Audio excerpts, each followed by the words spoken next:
It was a devastating strike on a military academy and a nearby hospital in Poltava. More than 50 were killed by 2 ballistic missiles from Russia, one of the most deadly Russian strikes of the war. Russia's ability to hit targets almost anywhere, like this hotel in Zaporizhia overnight, underscores Ukraine's frustration at not being able to strike back at targets in Russia. As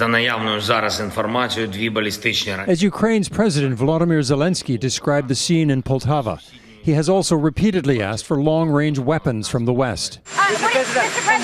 U.S. President Biden was asked last night about lifting restrictions, but with American concerns about nuclear escalation, Biden has not approved so far the use of long-range weapons. Ukraine wants to inflict more damage in Russia. Much of eastern Ukraine remains occupied by Russian forces, and while Ukraine has seized territory in the Kursk region, most of its weapons, like HIMARS missiles, can only reach a limited distance into Russia.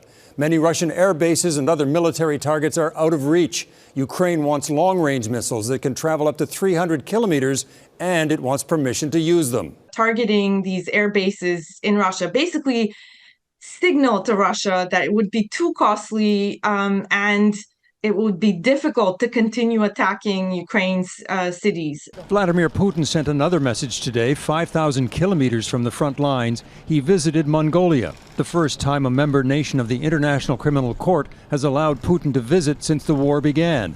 The ICC has issued an arrest warrant for Putin for attacking Ukraine, but the priority for Mongolia's president is a pipeline energy deal with Putin. In theory, Putin should have been arrested the moment that he arrived. I think Putin wants to show that he is still an international player. For the U.S. and Russia, potential escalation is a nuclear balancing act. For Ukraine, delays in getting advanced weapons is costing Ukrainian lives. Eric Sorensen, Global News, Toronto.